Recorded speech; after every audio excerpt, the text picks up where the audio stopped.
let's just start. Fuck it. I thought that's what you meant. Well, the pre-show Well, we're banter. recording now, so. Okay. Well, I don't know if you guys can see me on camera. But you look real cute today. Well, because I'm wearing camouflage. Aha! Damn. We all got these sweet new Rue sweatshirts that are in camo, embroidered.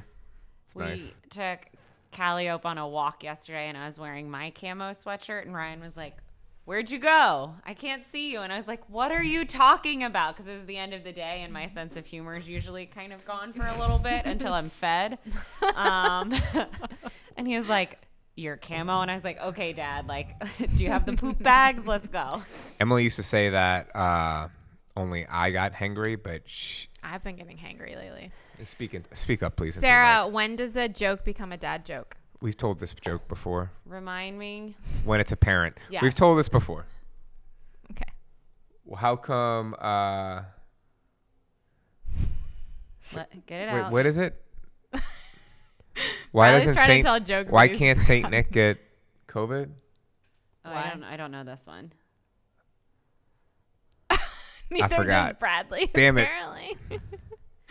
I don't know. Edit but this part out. If you're around, Brad Scott has been working on his dad jokes, so ask him for some. It's 'cause something he about tries to give me a new one every Santa day. Claus. I don't know. It's going to either come back to you. It's not. I've been trying to remember this joke for 4 days. So Oh, well, then it's gone. Then why are you trying to tell it live on the air? I don't You're know. not live. I don't know. It's fine. All right. So this is the last podcast of the year. It's the end of 2020 2020. recap. We made it. Fuck. Peace, bitches. How are y'all feeling? 'Cause I don't know, but there's, that just popped in the radio just now. There's like these two camps, right? There's everyone that's like, I'm so ready for this year to be over. It's not And then over. Other people that are like, it means nothing. So Yeah. like, where do you fall? You can fall in between. I mean, I am not on the camp that on January 1st, everything is just going to magically go back to normal.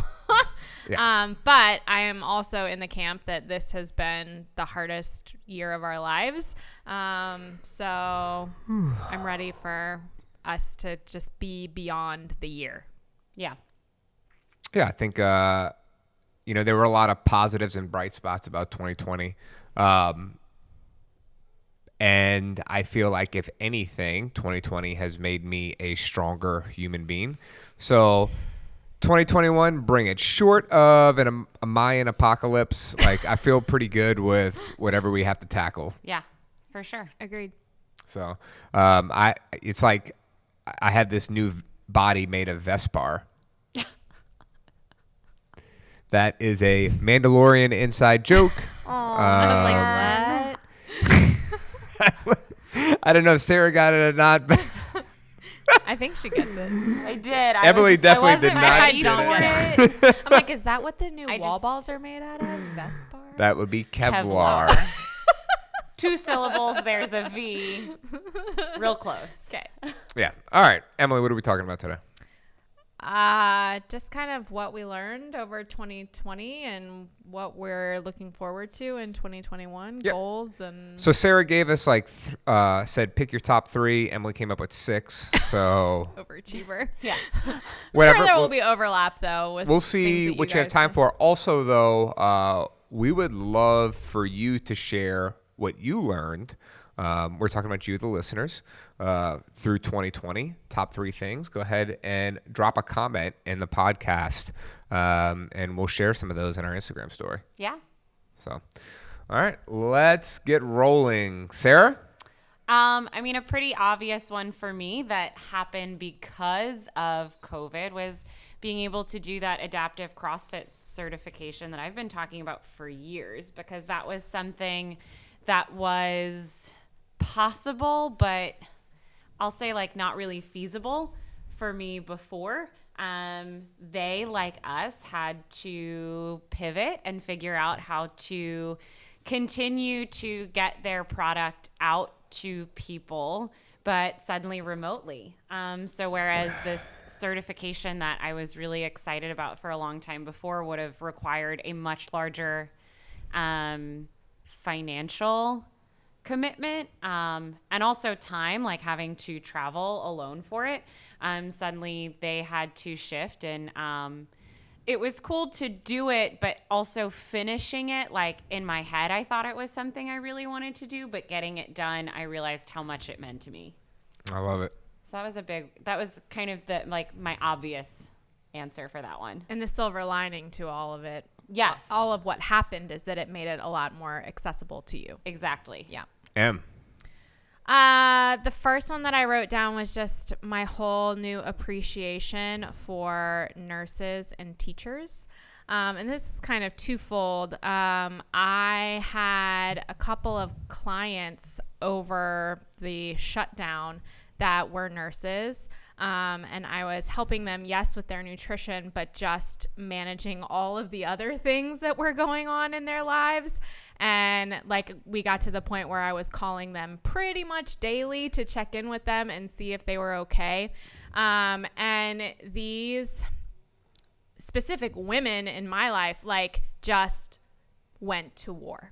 And just an appreciation for what they have gone through this year and what they do for us and what they continue to do for us.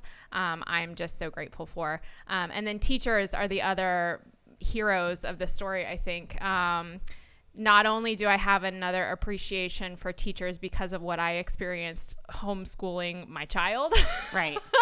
and all of what that took, but again, I have nutrition clients that are teachers, and seeing on an ongoing basis just how much they are having to adapt to teach effectively in this environment, and not just teach kids new information, but like make sure that they as people are doing okay throughout all of this. Nurses and teachers, man, like, whole new appreciation. It's funny you're talking about that. My sister has come. She is absolutely in love, my sister in California, with my littlest niece's kindergarten teacher. And I know I posted something on Instagram. She loves all of them, but like, those kids have not been in a classroom since March of last year, and they probably won't be in a classroom until September of 2021. Yeah. But Evelyn's kindergarten teacher started to help them. They start every morning with like setting intentions for the day. And my sister like has photos of her with her eyes closed in front of the computer. But that was something new that the teacher had adapted for these kids. And it's been really cool to hear about all of those things. I mean, if y'all listen to the episode that we did on stress management, you can hear some of the things that we had to deal with having our 7-year-old at work with us for several months doing virtual school. And just listening to his teacher over, Zoom or whatever they were using, and just like how calm she was throughout the day, when I know internally she just had to be going insane with just reminding them to go on mute every 5 seconds. And she is a saint. So Yeah, I just want to give a shout out to Miss Samuels, second grade teacher at Heinz Charter in Lakeview. You're a rock star. Yeah. We forgot your Christmas gift because we bought it, Yeah, but we didn't realize. we didn't realize Thursday was the last day of school. Despite reading it on the calendar, that's just the shit show that we're in right now. We got a lot going on. So you're gonna get a nice little surprise starting third quarter. I hope that doesn't affect Brennan's grade. It'll be a New Year's gift. There you go. A lot of people give Christmas gifts. Yeah, but you are a rock star. Yeah. So I learned that I thought that much of my life, not thought, I did for most of my life, all the way back to high school, elementary school, college, rely on, and I've said this before, I've relied on my talent and intelligence in order to accomplish items. And Emily was always the worker in our relationship. She crushes it like nobody else, and when she puts her head down, she can just grind away. And so part of what I learned is that I can do it too. when push comes to shove, I didn't think I was capable of it, but when I had to, I could.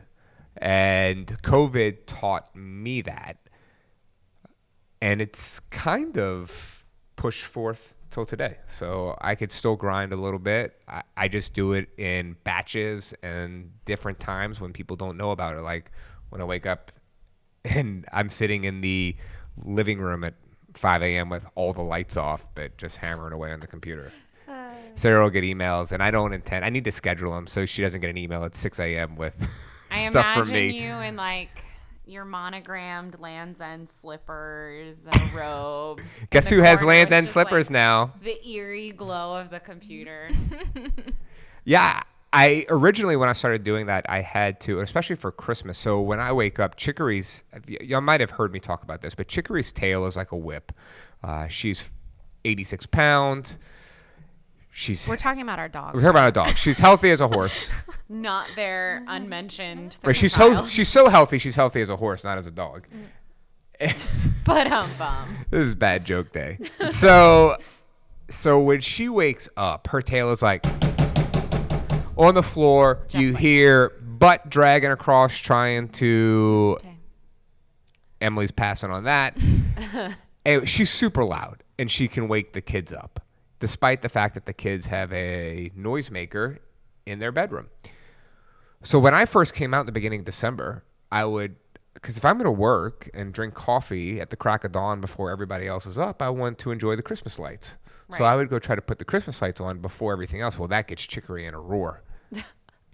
And she's knocking everything over. So I have a whole system now where I wake up in the morning and I let the dog out first, then grind my beans, then make my berries and greens, then turn all the lights on. Anyway, I don't know, but I can grind. That's that. Yes. Round 2, Sarah. More than just your coffee I was about to beans. say that. But I just got it. It took a second. I'm like, what? Wait, what was funny is this reminds me. I was thinking about this yesterday. Who was I having a conversation with about the Louisiana fire and how both of the kids are playing soccer now? And you were telling me how Vivian was with the Sparks. And I was like, oh, is that like pre being in the fire? And you're like, oh, that's what it means. I didn't know why they called them sparks for the longest time until Sarah brought it up. I thought I was quick-witted. I'm not. Also, like, It depends on your caffeine intake. Emily will say something at the beginning of the movie, and then I'll find out an hour and a half later what she was talking about. Okay, yeah, sorry. All right. Moving on. What else have we learned? This might sound kind of weird, but I really learned that I can live with myself and my thoughts. I mean, for someone that is a big people person, I am around people all day, every day. Suddenly not only being home and not teaching and not coaching, but trying to kind of keep my sanity and my head on. I was doing things like running and meditating, and fast forward, and even after the gym opened a couple months ago, I went through some pretty hairy life stuff, and I just, in all of it, realized that if the bottom falls out of everything tomorrow, I like who I am fine with. I am happy with. I like who I am. I might fall, but I will get back up to my feet. That's pretty powerful. And there is a lot of, there's confidence, but with that, there comes like a sense of stillness, if that makes sense. Mm-hmm. For anyone out there, like, thinking about they might be in a similar situation, but before not knowing, right? How do you have any recommendations on how someone could arrive at the point that you are now? With confidence in yourself and who you are and being. Some of it was like earlier in the year, taking that time, quiet time for like some introspective thoughts daily, but also when I was going through a really tough time in October and having to confront things that I liked and also didn't like about myself and things I was doing. Having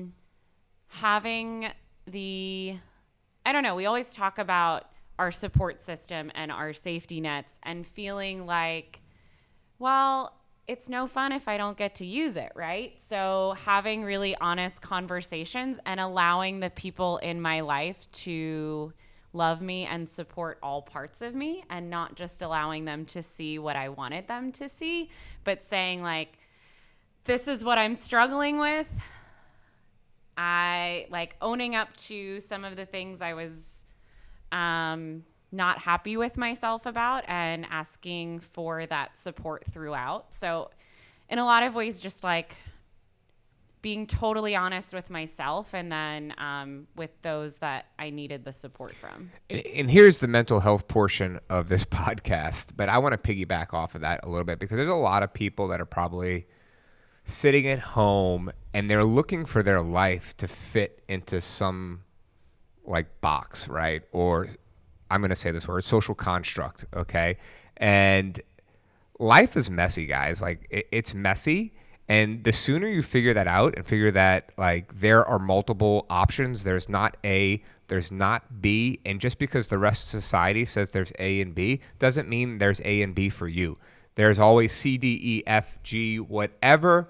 And you are control of your plan and your life and the decision to be happy. And so you don't have to decide your fate based off of other people's thoughts. Yep, 100%. So I just want y'all to remember that. Yeah. Good stuff. So I want to talk about the power of our community. And it's always something that we have known about Rue, that we have an amazing community. But I think going through shutting down our business temporarily really brought that to the forefront. My brain immediately went to worst case scenario. I remember reading a piece in Medium, or on Medium, and realizing a couple of days before we had to shut down that this was going to be our fate. And I went to a very dark place immediately. Worst case scenarios happening in my brain. Like everybody is going to cancel their memberships. Like what is this year turning into? What is our fate as a family and as a business? And you know, this business is our sole income, right? As a family. But not only that, we have full-time employees. Like, how are we going to support y'all? And what this really showed me is just the power of the community that we have built. We had members offering to sponsor other members that couldn't afford to keep their memberships up because they lost their jobs. We had people showing up to our doorstep, putting banana bread and coffee and little gifts and wine. And for the most part, most of our members stuck by us. We were continuing to add value, and a lot of people said that we were the source of their sanity throughout all of this with all of the things that we were offering to our members. But just the sheer power of our community really came to light. And I think it is really I want to cry. Yeah. It's really come through in the physical community being back at the gym. I mean, so many members, not only do I hear people say day in and day out, like I go to work or I am home and I go to Rue, and that's it. Those are the only two places I go anymore. But also because it came to mean, or I think people, it put to the forefront what this community really means to so much of us.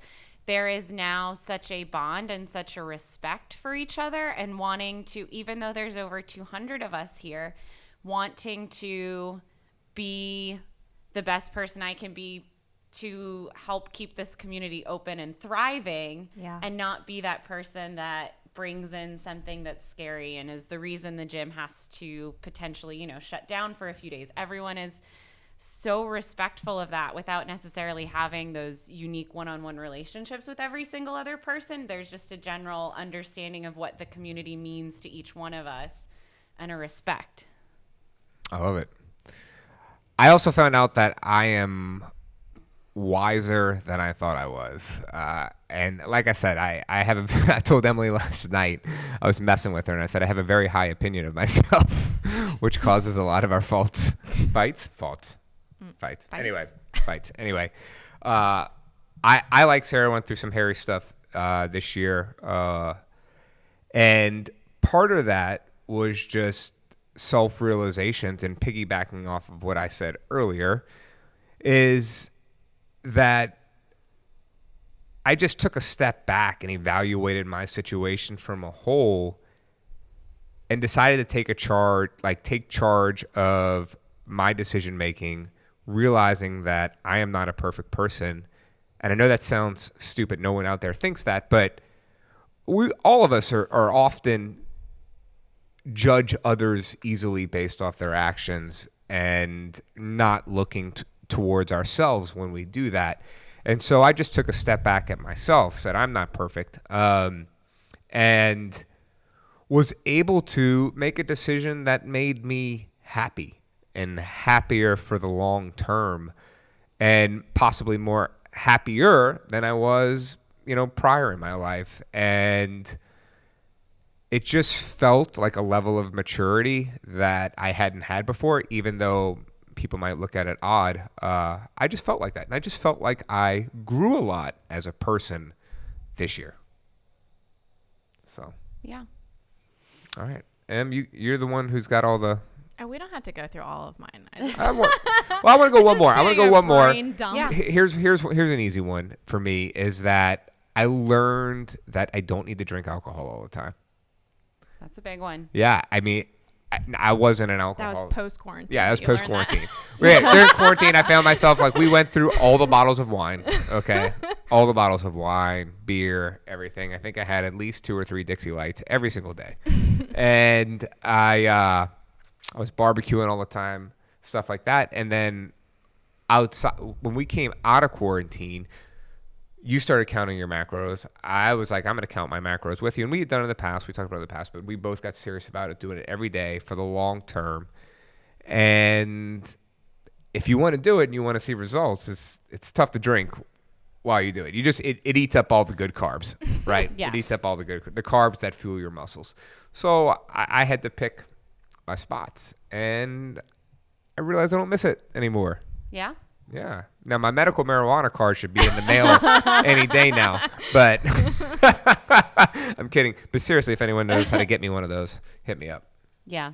I'll say for me, another big thing that has improved this year is my relationship with my parents. And I think it was good before, but appreciating them, and sorry, Mom, but appreciating my dad more than ever.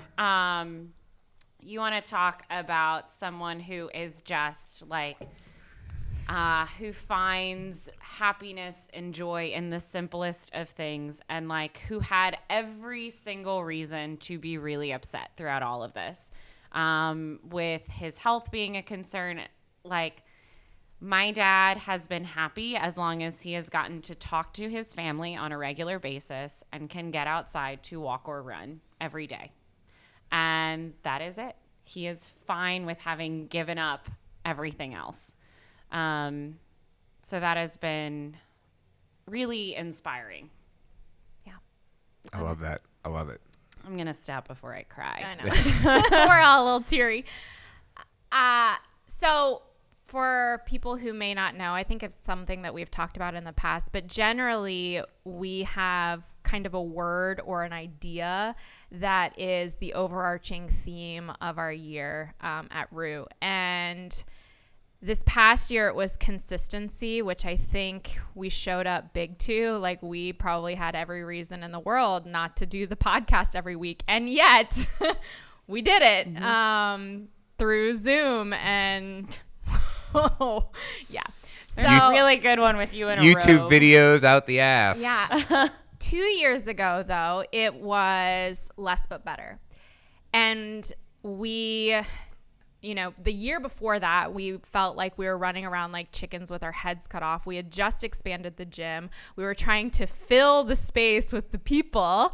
And so we were doing events every single weekend, and it was just a nuts year. I think it was the first year we did Mardi Gras. We were just bananas that year. So the next year we're okay, less but better. What can we stop doing? What can we edit? What can we streamline that will make this operation a lot better and feel better, right? But going through this whole experience in 2020 and COVID and whatnot, it has forced us to take that less but better approach even further. And I've really just noticed the dividends that it pays when you commit to that idea. And I think about that in lots of different ways. Everything from, my key ring. I took off all the random keys that I didn't know what they go to. And now I literally have 3 keys and it just feels so much better. I think about that with my wardrobe, like getting out all the clutter and stop worrying about the volume of clothes, but like, what's the stuff that you really like and you might spend a little bit more on, but it's better stuff, right? Less but better. With the gym, we had to edit our services pretty dramatically because we didn't have our whole coaching staff when we came back. A lot of people were still with children at home and whatnot, so we had to get rid of Core 6. We had to get rid of Sculpt. In the sense that it used to be its own class and now it's an option, but it required us to edit. And I think we have a better product. As a result. I'm going to talk about that because before, with Core 6, let's be real, like I think we offered a good class. Right. But we only had 2 or 3 people showing up. Yep. And so it stretched our resources thin in terms of coaching. Yep. Okay. So we didn't have the ideal schedules we would have liked to had, and we were operating something. And let's be honest, if you're in there and it's just you and another person and a coach, it's not that much fun than a room full of 15 people, right? So bye. Okay. And it was something that we knew for a long time, but we didn't want to. We were afraid because why? We Because we invested $15,000 into that space, and coaching. We had the podcast with Brandon. Brandon called us. We paid him a sizable amount of money to train us and get ready and stuff like that. And at the end of the day, and Matt to punch we each were other. just holding on to something that wasn't working, and it required us. It's the idea of sunk cost. Yeah, I don't know if we spoke about this while we were recording with Brandon. I'd have to go back and listen, or we spoke about it just after. But I brought up that idea of less but better, and how the exact same thing you're talking about, that quarantine forced us to really do that, because when we did it before, you were able to cut the things you wanted. It was not a necessity. You were picking and choosing what we wanted, what we thought was necessary to the business. And it was more like task-based. Yes. Like, what tasks can we not do anymore? All these events and whatever. With Sculpt, like we had, which we still kind of do, we had 2 different classes, and let's be real, what it was for people that didn't want to lift a barbell. Yeah. It was for people that were intimidated by CrossFit, so we created this class. It's also why we switched from CrossFit Rue to Rue Fitness. I'm still good that we made that switch, and we are who we are, and we are still an affiliate, but I still am proud of that switch. With the Sculpt class, though, what we ended up having was 2 sects of the gym. Yeah, we had a section of CrossFit. We had a section of Sculpt. There were very different groups. People would even call them the sculptors, right. It was like I'm afraid of that barbell. Communities. So when we came back, we had limited space. And so I said, fuck this. We're combining this class, right? I'm sorry. And if anybody wants to quit, they want to quit. Like, this is what we have to do. So we started building Sculpt workouts into the programming. Which honestly always was an option. It was always an option. It's always an option. CrossFit is always something that we encourage people to do. If you don't want to use a barbell, okay. Like, we're good with that.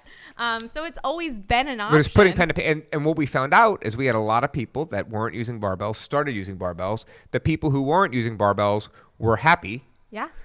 And also, we're now one big class. Yes. Mm-hmm. One big family, which feels so much better. It feels better. It absolutely feels better. The energy is better.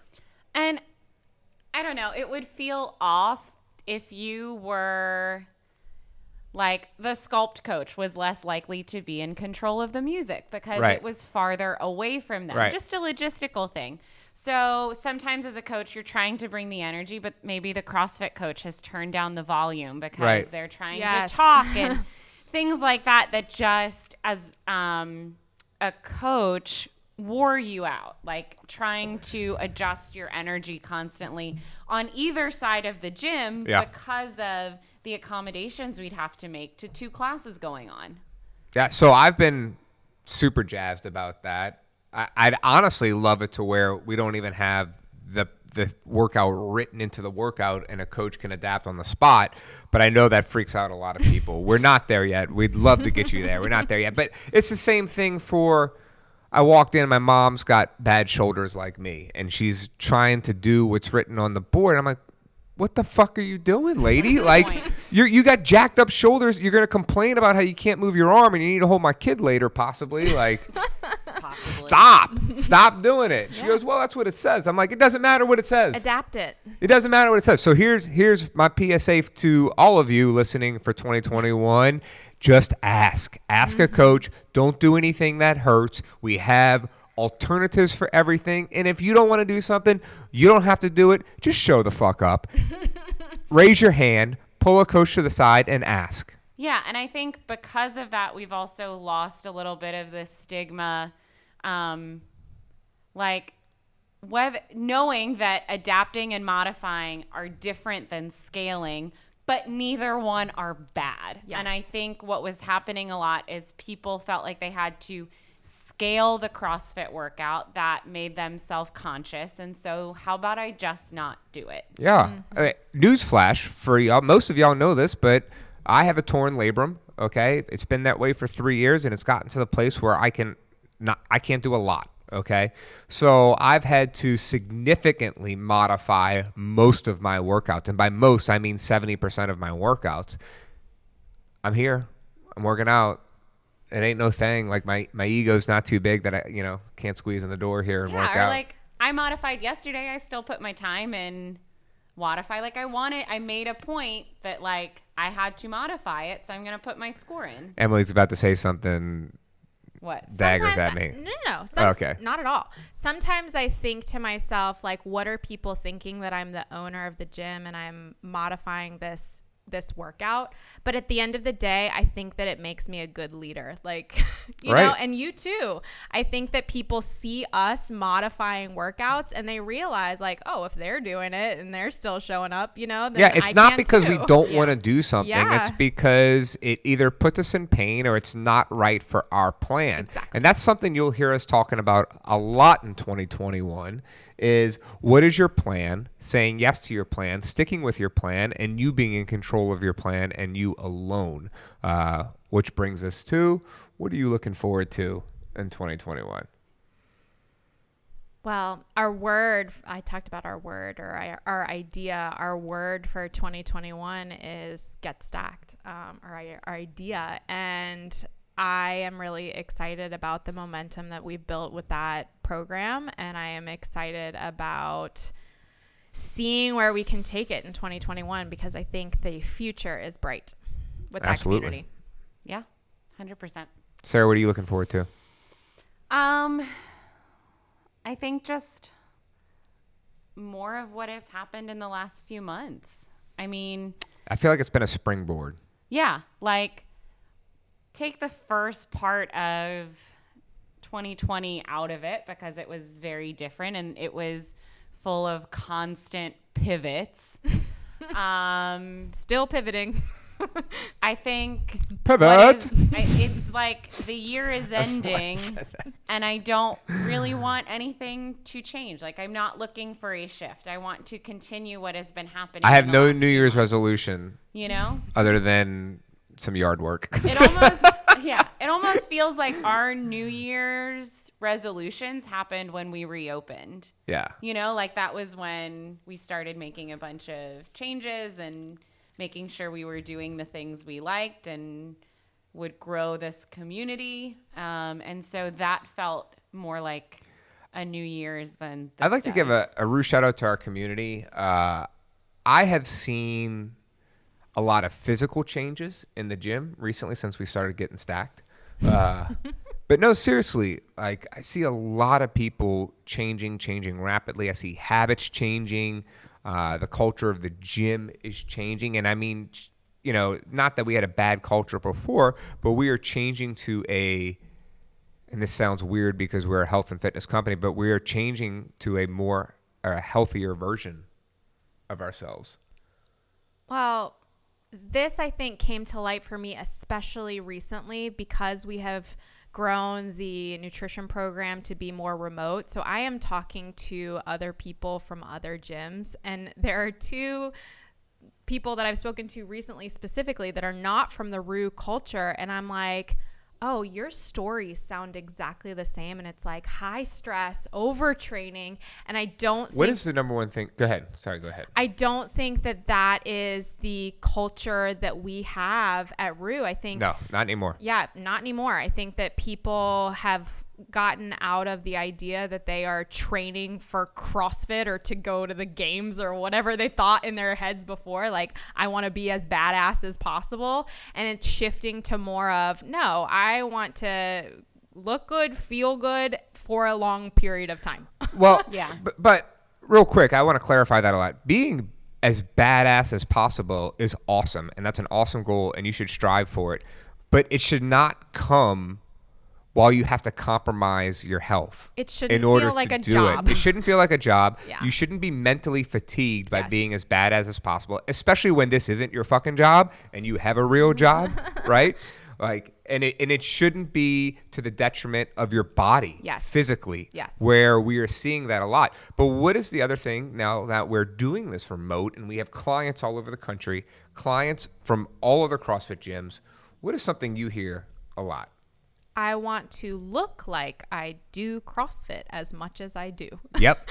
That I hear that all the time. So if that resonates with you, go to www.stackedcoaching.com, where we make CrossFitters look like they fitness. Bless. No, it's true. I hear that all the time. So I want to look like I do the amount of work that I do. yeah, I'm 2021 is more of a continuation for what we're already doing for me, paring down more to where we are efficient as possible to make us proficient as possible. But a lot of that has to do with getting rid of things that are just do not seem like a smart use of time. So I also want to limestone my side alley, do some replanting in the front, make that a little bit nicer, and buy a building. Oh, slide that right in there. So if anyone wants to sell Coming me to a a building, podcast near you soon. yeah, to house this place, we have big plans for Rue. We want to make it super nice, but that requires our own building. It's true. So, anything else y'all want to add? I think that's it. Yeah. Sounds good Oh, to me. we completely didn't talk about it. The candy cane brownie built bar. It's delicious. I have some that I'll sell double at cost of the bar because they're sold Bless. out. We're not getting any more. There's limited value. So if you Don't sell those suckers. No. Keep all those for we us. thought about them. chopping them up and serving them as dessert on Christmas Eve. That's how good they are. Yeah. I also thought about giving them to our godchildren for like as Don't part of give their them a Christmas gift. protein bar. It's awesome. Well, no, it's delicious. But then if they open it up and you watch them not appreciate it as much I'd be as pissed you off. appreciate it, Yeah. you are going to be pissed that you even I'd be like, oh, thought you about left giving 80% of that bar. Give it to me. I'm going to eat it. them. Yeah. How dare you leave a bite of this? He does that with our children do all it. the time. Save What? them. If they don't eat something that's delicious, you I get like, pissed off. pissed off. It is fine. Don't leave that steak on your plate. Well, no, look. If Brennan or Vivian want to Stop eating. stop eating, what do we do? Perfectly great. Would you tell Brennan the other day? Don't let anyone ever tell you. That you have to eat more. Yeah, that's what we told Brennan. So that's our thing. Whole new podcast. Right. On that. However, if this steak is delicious and he takes a bite, and this Brennan won't do this, but Vivian will. I'm like, I gotta eat this now. Like you just, I don't want to waste that piece of steak. That was awesome. Gotta add this into my macros. Get this steak. So I mean, I go like all baby bird action on it, and I will take it out of her mouth. She He pre-chews it he for me, and eats I'll the eat it. Pre-chewed steak. Well, It goes down this is easier. aggressive. So, all right. We hope you had a killer back end of. Oh, nope. We hope you had Well, a. I hope you have a killer back end. Well, that. But I was going to say, it also sounded weird. www.rue.fitness. It sounded weird with COVID. So I was like, I hope you had a great end of 2020, or at least springboarding into 2021. And if you need help with your fitness, your nutrition, your mental mindset, any of that stuff, reach out to us. We are here for you. But also, if you're already in the fold, tell a friend, bring them into the community, and get one of these baller ass cups. We're really cute and really funny. Yeah. All right, y'all. Make sure to like, subscribe, share, rate, review, all the stuff. Nice things. We appreciate you. Hope you have a tremendous start of the new year. Peace out. Bye.